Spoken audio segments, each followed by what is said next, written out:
نمل کتاب اول، نہ مدعی نہ شہادت، حساب پاک ہوا۔ ایپیسوڈ 1، ہمارا سعدی۔ اور خدا نے انعام کیا نوح علیہ السلام پر اور ان کے بیٹوں پر، اور ان سے فرمایا آباد رہو اور پھیلتے جاؤ اور زمین کو بھر دو۔ تمہارا خوف اور تمہاری ہیبت ہوگی زمین کے ہر درندے پر، آسمانوں کے ہر پرندے پر، مٹی پہ رینگنے والی ہر شے پر اور سمندر کی تمام مچھلیوں پر۔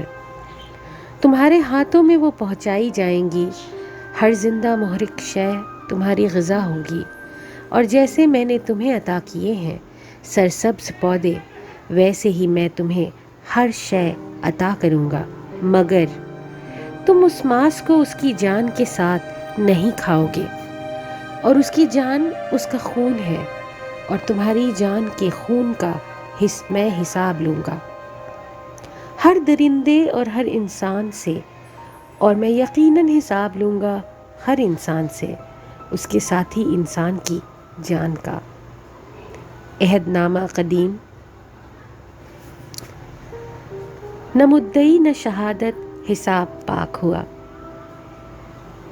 صحن تاریک تھا اور طویل برآمدہ نیم روشن، فجر کی 2 اذانیں دی جا چکی تھیں اور آسمان گہرا جامنی تھا۔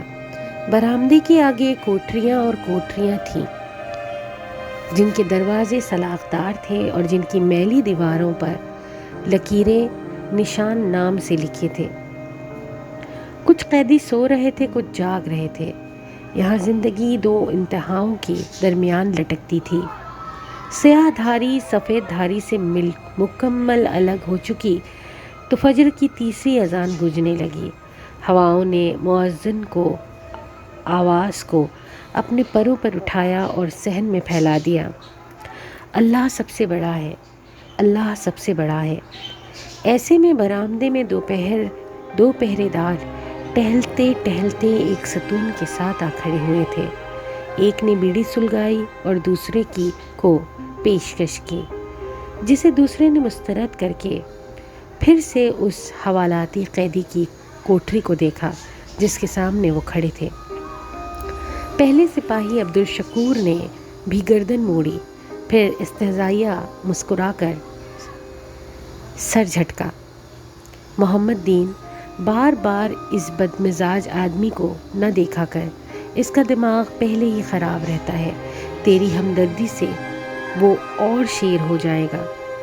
لبوں سے دھواں چھوڑتے اس نے تنبیہ کی، میں گواہی دیتا ہوں کہ اللہ کے سوا کوئی ایسا نہیں جس کی عبادت کرنی چاہیے۔ مؤذن کی صدا برابر آ رہی تھی۔ محمد دین تعصب سے اسی کوٹری کو دیکھتا رہا جس میں سفید لباس میں ملبوس قیدی نماز کا کپڑا بچھاتا نظر آ رہا تھا۔ کیا یوں نماز پڑھنے سے اللہ معاف کر دیتا ہے؟ محمد دین نے مایوس انداز میں پوچھا۔ قیدی اب آستینیں کلائیوں تک برابر کر رہا تھا جو اس نے وضو کے لیے اوپر چڑھائی تھی، اس کی پشت ان دونوں کی جانب تھی۔ قتل کبھی معاف نہیں ہوتا، اور جو اس کی طرح اپنی بیوی اور سگے بھائی کو قتل کر دے وہ تو کبھی معاف نہیں ہوگا۔ بیڑی کا بڑا سانس اندر کھینچتے عبدالشکور نے فتویٰ دیا، میں گواہی دیتا ہوں کہ محمد صلی اللہ علیہ وسلم اللہ کے رسول ہے، میں گواہی دیتا ہوں کہ محمد صلی اللہ علیہ وسلم اللہ کے رسول ہے۔ مگر اس کی بیوی اور اس کے بھائی کے تعلقات تھے، اس نے غیرت میں قتل کیا تھا، یہی سننے میں آیا ہے، تبھی تو 4 سال سے جیل میں ہے۔ محمد دین ستون سے ٹیک لگائے ترہم سے اسے دیکھ رہا تھا۔ نماز کی طرف آؤ، نماز کی طرف آؤ۔ قیدی اب کپڑے کے سرے پر کھڑا تکبیرات پڑھتا رفیع الدین کر رہا تھا۔ برآمدے کی مدھم روشنی میں اس کا نیم رخ واضح تھا، سفید شلوار، سفید کرتا، بالکل کفن جیسا۔ اب گردن جھکی تھی، ہاتھ سینے پہ تھے، قدرے لمبے بال 2 انچ کی پونی میں بندھے تھے۔ اس کا عمومی تاثر صاف ستھرے، اونچے، مضبوط جسم اور خوبصورت نقوش والے مرد کا پڑتا تھا۔ فلاح کی طرف آؤ، فلاح کی طرف آؤ، اذان ہواؤں میں ترنم گھولتی سنائی دے رہی تھی۔ تو بیوی کو طلاق دے دیتا، بھائی سے تعلق توڑ لیتا، قتل کرنا ضروری تھا؟ اور لوگ نماز توبہ دعا کے لیے نہیں پڑھتے، ان کو رہائی چاہیے ہوتی ہے۔ تلخی سے کہہ کے اس نے ایک اور کش کھینچا۔ مگر ایک بات ماننے کی ہے، اس کے غصے کے علاوہ یہ بندہ برا تو نہیں تھا۔ تجھے پتا ہے اس کا انٹیلیجنس میں اونچا عہدہ تھا، اچھا خوبصورت جوان تھا، مگر بیوی ایسی نکلی کہ چچ زندگی برباد ہو گئی فارس غازی کی۔ اندر فارس غازی اب رکوع میں جھک رہا تھا۔ نماز نیند سے بہتر ہے، نماز نیند سے بہتر ہے۔ فضا میں تیرتی آواز ملامت سے ستونوں سے ٹکرا رہی تھی۔ ہاں تو اپنا کیا سامنے آتا ہے، اب یہ بچے گا تھوڑی ہی۔ لاپرواہی و استہزاء سے سر جھٹک کر عبدالشکور جانے کو پلٹا۔ تبھی محمد دین کسی سحر کے زیر اثر بولا، مگر وہ کہہ رہا تھا یہ رہا ہو جائے گا۔ عبدالشکور نے حیرت سے رک کر اپنے ساتھی کو دیکھا۔ یہ فارس غازی رہا ہو جائے گا، یہ کس نے کہا؟ وہی وہ لمبا خوبصورت گھنگریالے بالوں والا لڑکا جو اس سے ملنے ہر ہفتے آتا ہے۔ محمد دین کی نگاہیں ہنوز اس پہ مرکوز تھیں۔ فارس غازی اب سجدے میں سر رکھے ہوئے تھا۔ وہ اس کا بھانجا، کیا نام ہے اس کا، اور اس کے لگنے سے کیا ہوتا ہے؟ اس کی بات ہمیشہ سچ ہوتی ہے۔ پہلے اس نے کہا تھا ہفتہ وار پیشی ہوا کرے گی، ایسا ہی ہوا۔ پھر اس روز وہ کہہ کر گیا ہے کہ اس ہفتے یہ رہا ہو جائے گا۔ نہ تو اس کا بھانجا یہ سب تجھے کیوں بتا رہا تھا؟ عبدالشکور بیڑی لبوں سے ہٹائے مشکوک نظروں سے محمد دین کو دیکھ رہا تھا۔ ابھی مجھے کہاں، اسی کو بتا رہا تھا، میں نے تو یوں ہی سن لیا۔ اللہ سب سے بڑا ہے، اللہ سب سے بڑا ہے۔ اذان اب دھیمی پڑ رہی تھی۔ چھوڑ یار، یہ نہیں رہا ہونے والا۔ اس نے یہ کہہ کر بیڑی پھینکی اور پھر سلگتے بجھتے انگارے کو دیکھنے لگا۔ اللہ کے سوا کوئی ایسا نہیں جس کی عبادت کرنی چاہیے۔ آواز دم توڑ گئی، فضا میں سکوت چھا گیا۔ پھر بلبل نے صدا لگائی، درختوں نے پتے جھکائے اور ساری مخلوق اپنی عبادت میں مشغول ہو گئی۔ قیدی سلام پھیر کر اٹھا، جائے نماز کا کونا موڑ کر کف کلائی پر موڑے اور چلتا ہوا سلاخوں تک آیا۔ اس کا چہرہ ٹیوب لائٹ کی روشنی میں واضح ہوا۔ اس کی آنکھیں سنہری تھیں۔ انہیں سکویڑ کر تیکھی نظروں سے ان دونوں کو دیکھتے اس نے انگلی سے اپنی طرف آنے کا اشارہ کیا۔ محمد دین میکانیکی انداز میں قریب آیا۔ عبدالشکور اتنا متاثر نہ تھا، مگر اس نے بھی پیروی کی۔ اپنے کان صاف کر کے دھیان سے سنو۔ وہ تیز نگاہوں سے دونوں کو باری باری دیکھتے ہوئے بولا، پہلی بات وہ میرا سگا نہیں، سوتیلا بھائی تھا۔ دوسری بات میرے بھانجے کا نام سعدی یوسف ہے۔ اور آخری بات، اگر آئندہ تم مجھے میری ملاقات کے اوقات میں اپنے قریب پھینکتے نظر آئے تو اگلے دن یہاں پہرا ویل چیئر پہ دو گے، سمجھ میں آیا؟ تجھے تو میں ابھی۔ عبدالشکور غصے سے آگے بڑھا، مگر محمد دین نے اس کے سینے پر ہاتھ رکھ کر پیچھے دھکیلتے چھوڑو جانے دو کہہ کر اسے روکا اور واپس لے گیا۔ کیا ہاں ابھی کیا؟ سلاخیں تھامے فارس نے بچے جبڑے اور غسیلی آنکھوں سے پکارا، مگر محمد دین بمشکل سمجھا بجھا کر اسے دور کرنے میں کامیاب ہو گیا تھا۔ فارس نے سر جھٹکا اور واپس ہو لیا۔ صبح کی سفیدی آہستہ آہستہ پھیل رہی تھی۔ میں زخم ہوں پھر بھی دکھائی نہ دوں۔ ٹھیک اسی وقت اسلام آباد کے دوسرے حصوں پر بھی فجر ایسے ہی طلوع ہو رہی تھی۔ اس پر ازل کلاس کالونی میں ایک گھر کی کھڑکیاں نیلے اندھیرے میں روشن تھیں۔ چھوٹے سے امان کے سامنے لاؤنج کی کھڑکی نظر آتی، مگر گھر کی بغلی گلی سے اندر جاؤ تو پہلے کچن کا بند دروازہ آتا اور پھر ایک بیڈ روم کی کھڑکی، جس سے چہرہ لگا کر دیکھو تو اندر لیمپ جل رہا تھا اور کارپٹ پہ ایک لڑکی نماز پڑھ کر سلام پھیر رہی تھی۔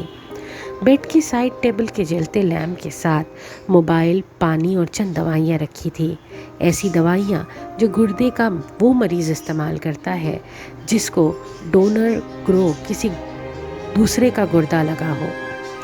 وہ نماز ختم کر کے بنا دعا مانگی اٹھی، جائے نماز اسی میز کے خانے میں رکھ دی، دوپٹہ اتار کر بال آزاد کیے، پھر پلٹ کر اسٹڈی ٹیبل تک آئی تو اس کا چہرہ سامنے آیا۔ وہ صاف مگر قدرے زرد رنگت کی اور دراز قد، دبلی پتلی سی تھی، نقوش متناسب آنکھیں بادامی رنگ کی گہری بھوری پلکیں مزی ہوئی اور ناک میں ہیرے کی ننھی سی لونگ، بالکل مونگ کے دانے جتنی۔ وہ بہت خوبصورت نہیں تھی مگر اس کے بال خوبصورت تھے، گہرے بھورے سر سے کان تک سیدھے اور پھر موٹے موٹے کرلز کی صورت گھنگریالے ہو جاتے۔ وہ اسٹیپس میں تھے، سامنے سے تھوڑی تک، پھر کندھوں تک اور پیچھے کمر تک۔ اس نے الماری کھول کر ایک فائل نکالی اور بے دھیانی میں ایک ڈبے کو لڑکا دیا جس سے اخبار کے چند تراشے پھسل کر باہر گرے، مگر چونکہ اس نے دیکھا نہیں تھا سو اسٹڈی ٹیبل پہ آ بیٹھی اور فائل کھول لی۔ اخبار کی تراشے اس کے قدموں میں گر رہے، کمرے میں نیم اندھیرا تھا، وہ ٹھیک سے پڑھے نہ جاتے تھے، مگر پھر کھڑکی کے باہر صبح پھیلتی گئی اور روشنی اندر بھرتی گئی اور ان کی تحریر واضح ہو گئی۔ ان تراشوں کی سرخیاں کہہ رہی تھیں، اسسٹنٹ ڈائریکٹر نیب وارث غازی پراسرار طور پہ کمرے میں مردہ پائے گئے، پولیس نے موت کو خودکشی، عزیز و قارب نے قتل قرار دے دیا، کمرے سے لیپ ٹاپ اور اہم ڈاکیومنٹس بھی غائب۔ اسلام آباد کے پوش علاقے میں نامعلوم افراد کی فائرنگ سے ایک خاتون جاں بحق، ایک زخمی۔ جاں بحق خاتون کچھ روز قبل مبینہ طور پر خودکشی کرنے والے نیب ڈائریکٹر کی بھائی کی اہلیہ تھی۔ زخمی خاتون کے دونوں گردے فائرنگ کے نتیجے میں ضائع ہو چکے ہیں، نیز ان کا تعلق نیب ڈائریکٹر کے قتل کا معمہ حل۔ پولیس نے سوتیلے بھائی فارس غازی کو گرفتار کر لیا۔ پولیس کے مطابق اپنی بیوی اور رشتہ دار خاتون پہ فائرنگ کے پیچھے بھی اسی کا ہاتھ۔ ہاتھوں نے تیزی سے وہ کاغذ سمیٹے اور ان کو ڈبے میں ڈالتے ہوئے الماری بند کی، پھر سیدھی ہو کر کھڑی ہو گئی۔ وہ تیار ہو چکی تھی اور اب گیلے گھنگریالے بال برش کر رہی تھی۔ فجر بیتے کافی دیر ہو چکی تھی اور باہر ہر طرف سنہری روشنی تھی۔ اس کی کھڑکی کے باہر پتلی گلی میں واپس چلتے جاؤ تو اب کچن کا دروازہ کھلا تھا اور جالی سے باتیں کرنے کی آوازیں اور ناشتے کی خوشبو آ رہی تھی۔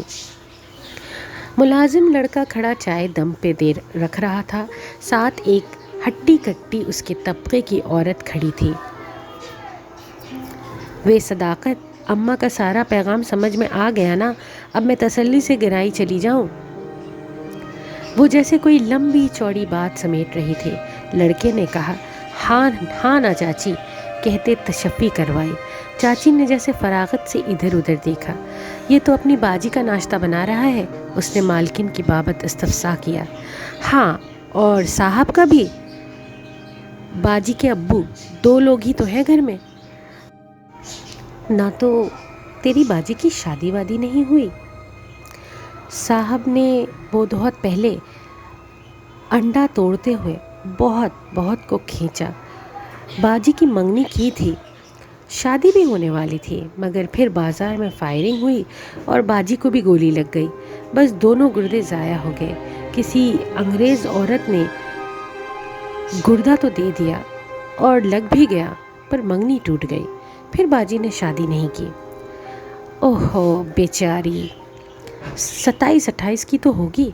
ارے 33-34 سے کم کی نہیں ہے باجی، لگتی چھوٹی ہیں، صداقت نے فخر سے کہتے ہوئے انڈا تیل پہ ڈالا۔ شڑ شڑ کی آواز آئی اور تیل میں بلبلے بننے لگے۔ تجھے کیسے پتا اس کی عمر؟ چاچی نے مشکوک نظروں سے لڑکے کو دیکھا۔ عمر کا نہیں، سالگرہ کا پتہ چل جاتا ہے، وہ ہر سالگرہ پہ سعدی بھائی کا کارڈ اور پھول جو لے آتا ہے۔ سعدی بھائی کون؟ لے، مجھے سعدی بھائی کا نہیں پتا۔ صداقت نے انڈا پلٹتے ملامتی نظروں سے چاچی کو دیکھا۔ باجی کا بھتیجا ہے، بڑے صاحب کا پوتا۔ دیکھ، ایسے ہوتے ہیں بھتیجے۔ اور تو گرائی آتا ہے تو مجال نہیں کہ چاچا چاچی کو شکل بھی دکھا دے۔ ساتھ ہی لڑکی کی پشت پہ دھموکا جڑا۔ وہ بلبلا کر رہ گیا۔ اسی لیے تو باجی اپنے بھتیجے سے بڑا پیار کرتی ہوگی۔ کہاں؟ برا منہ بنائے صداقت نے اسی انداز میں کہا۔ وہ تو سعدی بھائی سے بات بھی نہیں کرتی، ملتی بھی نہیں ہے۔ وہ تبھی گھر آتا ہے جب وہ نہیں ہوتی۔ وہ اس سے ناراض ہے۔ ہائے ہائے، کیوں؟ پرانی ناراضگی ہے۔ باجی کو جو گولی لگی تھی وہ سعدی بھائی کے ماموں نے ماری تھی، بس تب سے ان کے تعلقات اچھے نہیں ہیں۔ اور سر جھکائے کام کرتے ہوئے تبصرہ کیے جا رہا تھا۔ چاچی نے پر سوچ ہنکارا بھرا۔ تو اسی لیے باجی کے بھائی کا خاندان ان کے ساتھ نہیں رہتا؟ او نو، نہیں چاچی، وہ تو ہمیشہ سے الگ رہتے تھے۔ پھر خاندان میں اور ہے بھی کون؟ باجی کے ایک ہی بھائی تھے۔ سعدی کے ابو عرصہ ہوا وفات ہو چکے ہیں۔ ان کی وفات سے بھی سالوں پہلے سے انہوں نے گھر الگ کر لیا تھا۔ ان کی بیوی کی اپنی ساس مطلب باجی کی مرحومہ امی سے نہیں بنتی تھی۔ پھر بھی باجی بڑا خیال کیا کرتی تھیں اپنے بھتیجوں کا۔ سعدی بھائی لوگ 3 بھائی بہن تھے۔ یہ تو بس اب کچھ سالوں سے ان کی بول چال۔ صداقت، اگر اپنے آپ ہمارے شجرہ نسب پہ روشنی ڈال چکے ہوں تو ناشتہ ٹیبل پہ لگا دو گے؟ صداقت کے ہاتھ سے چمٹا گرتے گرتے بچا۔ چچی بھتیجا گھبرا کر پلٹے۔ وہ کوٹ بازو پہ ڈالے دوسرے ہاتھ میں پرس لیے چوکھٹ پر کھڑی تھی، اور یہ فقرہ اس نے بنا کسی غصے یا طنز کے بہت سادگی و نرمی سے ادا کیا تھا۔ لایا باجی، بس۔ وہ جیسے کرنٹ کھا کے ایک دم تیز تیز کام کرنے لگا۔ چاچی نے بھی خفیف سا سلام کیا۔ اسی نرمی مگر سنجیدگی سے جواب دے کر راہداری میں آگے چلتی گئی، اور ہیل کی فرش سے ٹکراتی آواز گونجتی گئی۔ راہداری کے سامنے بڑا سا لانگ روم تھا۔ اس کا آدھا حصہ صوفوں سے آراستہ ٹی وی لاؤنج تھا، باقی نصف میں ڈائننگ ٹیبل بچھی تھی۔ سربراہ ہی کی کرسی کی جگہ پر ایک معمر صاحب ویل چیئر پر بیٹھے، میٹھے اینک ناک پر جمائے اخبار دیکھ رہے تھے۔ وہ دائیں ہاتھ کی پہلی کرسی پر آ بیٹھی، چیزیں ایک طرف رکھیں، پلیٹ اٹھائی، کانٹا اس میں رکھا۔ آج گھر کب آؤ گی؟ جلدی آنے کی کوشش کروں گی۔ وہ بہت ٹھہرے ہوئے نرم انداز میں بولتی تھی، اور اس کے فقرے ایک روانی میں لبوں سے ادا ہوتے تھے، اور وہ ہمیشہ بات ختم کر کے سانس لیا کرتی تھی۔ اس کے باوجود ہر لفظ واضح اور کلیئر ہوتا تھا۔ زمر، انہوں نے پکارا۔ زمر نے جواب میں صرف ہوں کہا۔ کل کی تاریخ یاد ہے؟ کیا تھا؟ کوئی کرکٹ میچ تھا؟ زمر نے اسی اطمینان سے پوچھتے ہوئے نیپکن گود میں بچھایا۔ سعدی کی سالگرہ تھی، وہ 25 سال کا ہو گیا ہے۔ اس کے ہاتھوں کی حرکت سست ہوئی، بھوری آنکھوں میں سایہ سا لہرایا۔ وہ ایک دم چہرہ موڑ کر صداقت کی طرف متوجہ ہو گئی، جو لوازمات میز پہ رکھا تھا اور زمر سے نظریں بھی نہیں ملا پا رہا تھا۔ بڑے ابا بھی اخبار کو ہی دیکھ رہے تھے۔ صداقت اندر چلا گیا تو انہوں نے کہا، کیا تمہیں یہ یاد ہے کہ تم کیا کیا بھولنے لگی ہو؟ 4 سال سے اس کے گھر جانا بھول گئی ہو، 1.5 سال سے اس کی شکل دیکھنا بھول گئی ہو۔ زمر نے میز کے وسط میں رکھے گلدان کو دیکھتے ہوئے کپ لبوں سے لگایا، بولی، کچھ نہیں۔ اس کا چہرہ سپاٹ تھا۔ وہ تمہاری کوئی سالگرہ نہیں بھولتا، میں اسے کال کر لوں گی۔ کال کرنا پرواہ کرنے کے مترادف نہیں ہوتا۔ زمر نے سنجیدگی سے بڑے ابو کا چہرہ دیکھا، جو اب اسے ہی دیکھ رہے تھے۔ وہ میرا بھتیجا ہے، میں اس کی پرواہ کیوں نہیں کروں گی؟ تو پھر اس سے ناراضگی ختم کیوں نہیں کرتی؟ میں اس سے ناراض نہیں ہوں۔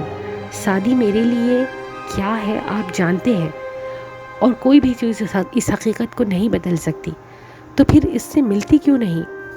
ٹھیک ہے، آپ ہمارا ناشتہ اسپوائل کرنا چاہتے ہیں تو ایسا ہی صحیح۔ پیالی فرج پر رکھ کر وہ مکمل طور پہ ان کی طرف متوجہ ہو گئی۔ وہ مجھ سے کیوں نہیں ملا جب میں بیمار تھی؟ ابا میرے گردے ضائع ہو گئے تھے، ایک اجنبی عورت مجھے گردہ دے سکتی تھی، مگر میرا بھتیجا مجھ سے ملنے نہیں آ سکتا کیونکہ اس کی پڑھائی زیادہ ضروری تھی۔ ابا وہ میرا بیٹا تھا، میرا بھائی تھا، میرا سب سے اچھا دوست تھا، مگر وہ میرے پاس نہیں تھا۔ جب مجھے اس کی ضرورت تھی وہ انگلینڈ چلا گیا، اور ہاں وہ وہاں سے مجھے کال کر لیتا تھا، مگر کال کرنا پرواہ کرنے کے مترادف تو نہیں ہوتا نا۔ تم اس کی یہ بات درگزر کر دیتی اگر اس نے یہ نہ کہا ہوتا کہ فارس بے گناہ ہے۔ اور زمر رک گئی، اس کے تاثرات بدلے، آنکھوں میں گہرا کرب، تکلیف، غصہ ابھرا۔ فارس غازی کا نام میرے سامنے مت لیا کریں، اس شخص نے میرے ساتھ کیا کیا آپ بھول گئے ہیں؟ تو میں یاد کرا دیتی ہوں۔ اس کا جیسے ناشتہ حرام ہو چکا تھا۔ لبوں کو نیپکن سے تھپتھپا کر بال کان کے پیچھے اڑاتے ہوئے اور اس کی آنکھوں میں دیکھ کر سپاٹ لہجے میں بولی، وہ آپ کی بہو کا بھائی، اس نے 4 سال پہلے میری زندگی برباد کر دی تھی۔ اس نے اپنی بیوی اور مجھے ایک جگہ بلا کر ہم دونوں کو شوٹ کر دیا تاکہ میں اصل ٹارگٹ سمجھی جاؤں۔ ان تینوں گولیوں نے جو مجھے کمر میں لگی تھی کہ اس شخص نے میری پشت پر ہی تو حملہ کیا تھا۔ میرے صرف گردے نہیں چھینے، ہر چیز چھینی، اور سادی اس نے تب بھی کہا تھا، اب بھی کہے گا کہ اس کا ماموں بے گناہ ہے۔ گریٹ! دونوں ہاتھ اٹھا کر اس نے جیسے کسی نادیدہ ہستی کو شاباشی دی۔ اس کا رنگ نچڑ چکا تھا اور وہ شدید ڈسٹرب نظر آ رہی تھی۔ اس نے سادی کے بڑے ماموں اور اپنی بیوی کو مارا۔ یہ ان کا اپنا معاملہ ہے، مگر اس نے مجھے بھی مارنا چاہا تھا، اور یہ میرا معاملہ ہے۔ مگر ابا، اس کے باوجود میں فارس غازی کے کیس کو فالو نہیں کرتی۔ میں خود کو 1.5 سال سے اس کیس سے الگ کر چکی ہوں، اپنا بیان بھی واپس لے چکی ہوں، کیونکہ جب اس واقعے کا ذکر کیا جاتا ہے مجھے نئے سرے سے تکلیف ہوتی ہے۔ پلیز مجھے کم از کم ناشتے کی میز پہ یہ تکلیف مت دیا کریں۔ بہت دکھ سے کہتے ہوئے اپنی چیزیں سمیٹتی وہ اٹھ کھڑی ہوئی۔ بڑے ابا نے خاموش تعصب سے اسے جاتے دیکھا، پھر اس کی آدھی چائے کی پیالی کو ہر سادی سے شروع ہو کر فارس پہ ختم ہونے والی گفتگو کے نتیجے میں چائے، ناشتے اور کھانے یوں ہی ادھورے رہ جاتے تھے۔ پھر حشر کے ساماں ہوئے ہیں۔ فجر کو قضا ہوئے کئی ساعتیں بیت چکی تھی اور سورج ابھی تک ٹھنڈا تھا۔ شہر کے مضافات میں ایک پوش علاقے میں زندگی اتنی صبح بھی یوں بیدار اور چاق و چوبند تھی جیسے کبھی سوئی نہ ہو۔ وہ ایک بلند اور عالیشان محل نما گھر تھا۔ باہر سیکیورٹی چیک پوائنٹس، مسلح گارڈز، کرنٹ سے لبریز تاریں تھیں۔ اندر عمارت سبزہ زار کے درمیان میں کھڑی تھی اور آگے پیچھے اونچی نیچی پہاڑیوں کی مانند لان کہیں نشیب میں جاتا، کہیں اوپر اٹھ جاتا۔ لان میں باوردی ملازم چوکسی سے کام نپٹا رہے تھے، کسی بڑے ایونٹ سے پہلے ہونے والی پلاننگ۔ ایک سنہرے باب کٹ والی لڑکی جو دودھیا رنگت اور دلکش نقوش کی مالک تھی، ہاتھ سے مختلف جگہوں پر اشارہ کرتی ایونٹ آرگنائزر کو ہدایات دے رہی تھی، جسے آرگنائزر مستعدی سے سر ہلاتا ڈائری پہ نوٹ کرتا جا رہا تھا۔ دور سے ایک فلپینو ملازمہ جو خوش شکل اور بااعتماد تھی اور سفید بلاؤز، اسکرٹ اور ٹائٹس میں ملبوس تھی، چلتی ہوئی آئی اور اس لڑکی کے سامنے مسکرا کر سر کو خم دے کر پوچھا، کیا آپ کو کسی چیز کی ضرورت ہے مس شہرین؟ شہرین آرگنائزر کو بتا رہی تھی کہ اسے پھول کیسے اور کدھر چاہیے۔ اس نے رک کر بیزار نظر اس پہ ڈالی۔ صرف اتنا فیونا کہ تم ہر 2 منٹ بعد آ کر مجھ سے یہ سوال مت پوچھو، اور ناک سکوڑ کر مڑ گئی۔ فیونا کی مسکراہٹ پر بھی برقرار رہی۔ سر کو خم دے کر وہ وہاں سے چلی آئی۔ یقیناً وہ عملے کی سپروائزر تھی، تبھی بہت تمکنت سے تھوڑی دور ایجنسی کی طرف سے آئی فاضل میڈس کے ساتھ جا کھڑی ہوئی۔ سب ٹھیک جا رہا ہے، اس نے تحکم سے جائزہ لیا۔ پرفیکٹ، ویسے ابھی پارٹی میں 1 ہفتہ ہے، ہم کچھ جلدی تیاری نہیں کر رہے؟ اوہوں، یہاں ہر کوئی وقت سے پہلے کام کرنے کا عادی ہے، اور یہ ہاشم کا کاردار کی بیٹی کی سالگرہ ہے، کوئی عام بات نہیں، فیونا نے قدرے فخر سے جتایا۔ ملازمہ نے مڑ کر بے اختیار شہرین کی سمت دیکھا۔ یہ ہاشم کاردار کی بیوی ہے نا؟ انہی کی بیٹی کی سالگرہ ہے۔ ہاں، مگر ان کی علیحدگی ہو چکی ہے، یہ یہاں نہیں رہتی، پارٹی کے لیے آئی ہے۔ اور ادھر کون رہتا ہے؟ ملازمہ کو دلچسپی ہوئی تو اس طرف اشارہ کرتے ہوئے جہاں لان ڈھلوان میں جا کر ختم ہوا تھا پوچھا۔ وہاں ایک چھوٹی سی عام سی عمارت تھی جسے انیکسی ہو۔ وہ تو فارس غازی کا پورشن ہے۔ فیونا نے برا سا منہ بنایا۔ وہ کون ہے؟ ہاشم صاحب کی پھوپھو کا بیٹا ہے، مگر وہ گھر مقفل ہوتا ہے کیونکہ فارس جیل میں ہے۔ پھر دھیمی آواز کی، اس نے اپنے سوتیلے بھائی مطلب اپنے باپ کی پہلی بیوی کے بیٹے کو قتل کر دیا تھا، اور اپنی بیوی کو بھی۔ اوہ، ملازمہ کی آنکھیں حیرت و تجسس سے پھیلی۔ تو اس کے مقتول بھائی کا خاندان یہاں نہیں رہتا؟ بتایا تو ہے، وہ اس کے باپ کا بیٹا تھا۔ ہاشم صاحب اس کی ماں کی طرف سے کزن ہوئے۔ تو ان سوتیلے رشتہ داروں کا یہاں سے کیا تعلق؟ گوسپ کا لطف ختم ہوا تو وہ منہ بنا کر اندر مڑ گئی۔ گھر کے اندر داخل ہوتے ہی اس کی گروفر بھری چال میں عاجزی آ گئی۔ اس نے لیونگ روم پار کیا جس میں سیڑھیاں اوپر جاتی دکھائی دیتی اور گھر کی 4 منزلیں ختم ہونے کے بعد چھت آتی۔ یوں لیونگ روم بہت عالیشان تاثر ڈالتا۔ پھر وہ ڈرائنگ روم میں آئی اور سربراہی کرسی ادب سے کھینچی۔ یہاں سے لیونگ روم نظر آتا تھا اور اسے اپنی مالکن بھی آتی نظر آ رہی تھی۔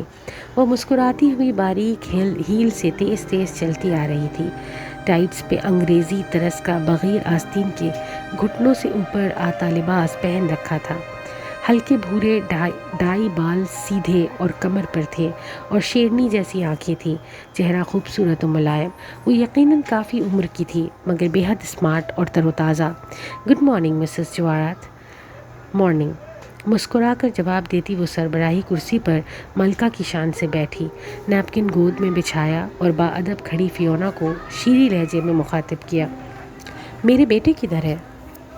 ہاشم تیار ہو رہے ہیں اور نوشرواں ابھی نہیں اٹھے، جواہرات نے جواب دیے بنا پلیٹ اپنے قریب کی۔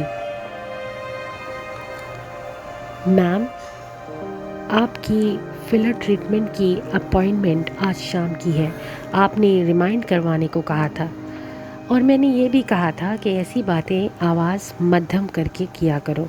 اسی شیریں مسکراہٹ سے اس نے فیونا کو دیکھ کر کہا، اور اپنا میک اپ کم کرو، مجھے اسٹاف کی بے ربطگی بالکل پسند نہیں۔ Sorry ma'am. فیونا کی مسکراہٹ اڑن چھو ہوئی۔ اس نے جلدی سے رومال سے لپسٹک رگڑی۔ جواہرات اب ناشتہ پلیٹ پہ نکال رہی تھی۔ سیڑھیوں کے اوپر پہلے کمرے کا دروازہ بند تھا۔ اندر سے خنکی اور مردانہ پرفیوم کی مہک نے فضا کو معطر کر رکھا تھا۔ وہ ڈریسنگ ٹیبل کے شیشے کے سامنے کھڑا ٹائی کی نوٹ باندھ رہا تھا۔ کوٹ قریب ہی ٹنگا تھا، بال ماتھے پر پیچھے کو سیٹ کیے، وجیہہ نقوش، شاندار شخصیت اور پرکشش سی آنکھیں، بالکل جواہرات کی جیسی۔ دفتن ٹائی درمیان میں چھوڑ کر اس نے وقت دیکھا اور موبائل اٹھا کر چند بٹن دبائے، پھر ایک کال ملائی۔ باجوہ صاحب، ابھی آپ کو ایک ای میل بھیجی ہے، اس کو دیکھنے کے بعد آپ مجھ سے یقیناً بات کرنا چاہیں گے۔ اگلے کی بات نے سنے بغیر مسکرا کر فون بند کیا اور رکھ دیا۔ ٹائی کی نوٹ باندھ چکا تو فون بجا اور پھر بجتا گیا۔ 6-7 کالز آئیں مگر اس نے نہیں اٹھایا۔ ذرا خاموشی ہوئی تو اس نے ایک اور نمبر ملایا۔ خاور، کام ہو گیا ہے، اس لڑکی کو جو بھی نام ہے اس کو غائب ہونے کو کہہ دو۔ اب وہ باجوہ سے نہیں ملے گی اور دوپہر تک میری سیکریٹری اس کی پیمنٹ کلیئر کر دے گی۔ کال کاٹی ہی تھی کہ پھر سے باجوہ صاحب کی کال آنے لگی۔ اس نے مسکرا کر ریسیو کیا اور آئینے میں دیکھتے ہوئے خود پہ پرفیوم چھڑکتے ہوئے بولا، کیسا لگا میرا تحفہ؟ اگر تم نہیں چاہتے کہ میں اس پہ تمہاری بیٹوں کی رائے لوں تو آج بورڈ کے اجلاس میں تم میری قرارداد کے حق میں ووٹ دو گے، ورنہ میں کتنا بے رحم ہوں تم جانتے ہو۔ دوسرے کا غصہ، احتجاج، درخواست کچھ بھی سنے بغیر اس نے فون رکھ دیا، خود پہ 2-3 اسپرے مزید کیے، کفلنگس لگائے، کوٹ پہنا اور باہر نکلا۔ راہداری میں موجود باوردی ملازم نے فوراً اندر جا کر اس کا بریف کیس اٹھا لیا۔ وہ سیڑھیاں اتر کر نیچے آیا تو جواہرات جوس گھونٹ گھونٹ پیتی اسے ہی دیکھ رہی تھی۔ اس نے قریب آ کر اس کا ماتھا چوما، پھر بائیں ہاتھ کی کرسی کھینچتے ہوئے بیٹھا۔ میرا خیال تھا مسز کاردار اب تک آفس جا چکی تھی۔ ساتھ ہی ہاشم نے ابرو سے فیونا کو جانے کا اشارہ کیا۔ وہ فوراً غائب ہو گئی۔ تمہاری ایکس وائف صبح سویرے آ گئی تو میں کیسے جانتی؟ شیری کیوں آئی ہے؟ ہاشم نے ٹوسٹ پہ اسپریڈ لگاتے ہوئے غیر دلچسپی سے پوچھا۔ جواہرات نے نزاکت سے شانے اچکائے۔ سونیا کی سالگرہ ہم نے اس کے گھر نہیں کرنے دی تو وہ ہفتہ پہلے سے ہی تیاری شروع کر کے انتقام لے رہی ہے۔ سونیا کو ساتھ لائی ہے؟ جواہرات نے نفی میں گردن ہلائی۔ اینی ویز باجوہ کا ووٹ میرے پاس ہے، یوں آج عبدالصمد کو ہم ووٹ آؤٹ کر دیں گے۔ جواہرات کھلے دل سے مسکرائی۔ یہ تم نے کیسے کیا؟ ہاشم مسکراتے ہوئے شانے اچکا کر بولا، ہاشم سب سنبھال سکتا ہے سوائے اس گھر کے اسٹاف کے۔ مطلب کوئی کام کا بندہ ہے یہاں؟ کبھی کوئی میری کار مار دیتا ہے، کبھی میرا سوٹ برباد ہو جاتا ہے۔ حد ہو گئی۔ آواز پہ دونوں نے اس طرف دیکھا۔ ٹراؤزر اور شرٹ میں نوشروان بستر سے اٹھ کر آیا تھا اور بہت بگڑے موڈ میں آیا تھا۔ اور اب کیا ہوا ہے؟ ہاشم نے چھری کانٹے سے ٹکڑا توڑتے ہوئے مسکرا کر اسے دیکھا۔ میرا سوٹ برباد کر دیا اس جاہل ریاض نے۔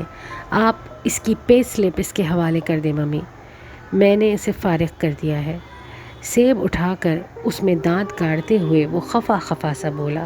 وہ 24-25 سال کا خوش شکل نوجوان تھا، ہاشم جتنا نہیں مگر اچھا تھا۔ فرنچ کٹ اور بالوں کی الجھی بکھری اسپائکس، آنکھوں میں بیزاری اور لاپرواہی۔ جواہرات نے ناپسندیدگی سے اس کی بات سنی۔ تم کب بڑے ہوگے؟ ہاں، جب ہاشم تمہاری عمر کا تھا تو وہ اتنا چھوٹا ہرگز نہیں تھا۔ ہاشم نے ماں کے ہاتھ پہ ہاتھ رکھا اور نرمی سے ٹوکا، میں سمجھا دوں گا نا۔ اور پھر نوشروان کی طرف متوجہ ہوا، آج تمہیں آفس میں نظر آنا چاہیے۔ آؤں گا بھائی، مگر اپنے وقت پہ، اس نے اب مسکرا کر بے نیازی سے کہا۔ ہاشم نے بمشکل مسکراہٹ روکی، اسے نوشروان پہ بہت غصہ آتا تھا۔ صبح ہو چکی ہے شیرو، اب تم بالکل نہیں سو گے اور تیار ہو کر آفس آؤ گے۔ اوکے، وہ لاپرواہی سے کہہ کر سیب کھانے لگا۔ ہاشم کا فون پھر سے بجنے لگا۔ اس نے جوس کا گھونٹ بھرا اور موبائل کال کان میں لگایا۔ ہاشم کاردار، نسوانی آواز نے اختصار کیا۔ آگے بولو۔ اس کا لہجہ بے لچک اور سپاٹ ہو گیا۔ میں کامران حیات کے آفس سے بات کر رہی ہوں، پلیز لائن پہ رہیے گا۔ کامران صاحب بات کریں گے۔ اپنے باس کو بولو کہ میں سیکریٹری سے بات نہیں کرتا، اسے مجھ سے کام ہو تو مجھے خود کال کیا کرے۔ بے نیازی سے کہہ کر اس نے موبائل بند کر دیا۔ جواہرات اور نوشروان نے اپنی خفگی بھلا کر مسکراتی مگر فخریہ نگاہوں کا تبادلہ کیا۔ ہاشم کا موبائل پھر سے بار بار بجنے لگا تو شیرو کا کہنا پڑا، اٹھا لے بھائی بیچارے کی کال، شام کو اٹھاؤں گا، اسے پورا دن خوار ہونے دو۔ کام ہو تو ہاشم کاردار یاد آ جاتا ہے۔ وہ ناشتہ ختم کر کے اب اٹھ رہا تھا۔ جواہرات نے گردن اٹھا کر اسے دیکھا۔ کوٹ جا رہے ہو؟ پہلے آفس پھر کوٹ۔ جنرل نوید کے بیٹے والا مسئلہ وقت پہ نہ گیا تو زمر سیٹلمنٹ سے انکار ہی نہ کر دے۔ اس مغرور عورت کا کوئی بھروسہ نہیں۔ زمر کو میرا سلام کہہ دینا، جواہرات نے دلچسپی سے کہا۔ شیور۔ ہاتھ صاف کر کے اس نے موبائل اٹھایا ہی تھا کہ وہ پھر سے بجا۔ ہاشم نے ہاں خاور بولو کہہ کر عجلت میں کال ریسیو کی تھی، مگر دوسری طرف جو کہا جا رہا تھا اسے سن کر وہ بالکل رک گیا، آنکھیں سکیڑ لیں اور آہستہ آہستہ واپس بیٹھ گیا۔ اچھا، خیر پچھلے 2 مہینے میں وہ کس کے ملا ہے اپنے وکیل کے علاوہ؟ مجھے ایک ایک ملاقات کی تفصیل دو، تمہارے پاس 10 منٹ میں ہے، سرد لہجے میں کہہ کر اس نے فون بند کر دیا۔ تو وہ دونوں اسی کا چہرہ دیکھ رہے تھے۔ اس نے صرف ایک لفظ کہا، فارس۔ جواہرات کے ہاتھ سے سیب کی کاش پھسلی، آنکھوں میں الجھن ابھری۔ فارس کا ذکر؟ اس کا کیس، آج اس کا فیصلہ متوقع ہے۔ وہ ڈسٹرب لگ رہا تھا۔ جواہرات سانس لینا بھول گئی۔ اور تمہیں اب پتہ چل رہا ہے؟ ہاشم کی آنکھوں میں خفگی ابھری۔ میں اراضی کے مقدمات میں پھنسا تھا، اس طرف دھیان نہیں دیا۔ مجھے عجیب لگ رہا ہے کہ اس کا فیصلہ اچانک سے آنے والا ہے۔ ڈائننگ ہال میں خاموشی چھا گئی۔ جواہرات کی مسکراہٹ اب غائب تھی۔ وہ بالکل یک ٹک ہاشم کو دیکھ رہی تھی۔ ڈونٹ وری، وہ رہا نہیں ہوگا، ہاشم کو کہنا پڑا۔ اسے رہا ہونا بھی نہیں چاہیے۔ اور تم اس بات کو یقینی بناؤ گے ہاشم؟ وہ بے حد مضطرب لگ رہی تھی۔ میں سنبھال لوں گا ممی۔ ہمارے اس کزن کے رہا ہونے کا مطلب ہے کہ عدالت کے نزدیک وہ قاتل نہیں۔ یقیناً اگلا سوال یہ ہوگا کہ پھر قاتل کون ہے؟ نوشروان نے سیب کھاتے ہوئے کہا۔ دونوں نے بے اختیار اسے دیکھا۔ اس کا ہلتا منہ رک گیا۔ یوں ہی کہہ رہا تھا، اس نے کندھے اچکائے۔ یہ بات میں دوبارہ تمہارے منہ سے نہ سنوں شیرو۔ جواہرات نے بمشکل غصہ ضبط کیا، پھر ہاشم کو دیکھا جیسے خود ہی وہی سوال پوچھ رہی ہو۔ اس کی شیرنی جیسی آنکھوں میں تپش تھی۔ ہاشم نے ذرا اسے کندھے اچکائے۔ فیصلہ اس کے خلاف ہی آئے گا، ڈونٹ وری، وہ باہر نہیں آئے گا، اور آ بھی جائے تو مجھے کوئی فرق نہیں پڑتا۔ تبھی اس کا فون پھر بجا۔ اس نے فوراً کال وصول کی۔ ہاں خاور، اچھا۔ سنجیدہ سپاٹ تاثرات کے ساتھ وہ سنتا رہا، پھر فون رکھ دیا۔ سعدی یوسف، اس نے ہولے سے کہا۔ سعدی ہے اصل مسئلہ۔ نوشرواں کا چہرہ یوں ہو گیا جیسے اس نے زہریلا سیب نگل لیا ہو۔ اگر آپ کو ہمارے ایپیسوڈز پسند آئے ہوں تو پلیز لائک، شیئر اور سبسکرائب ضرور کریں۔ اگر آپ اپنی پسند کی کوئی کہانی سننا چاہتے ہوں تو ہمیں اس کہانی یا ناول کا نام ضرور کمنٹ باکس میں لکھ کر بتائیں۔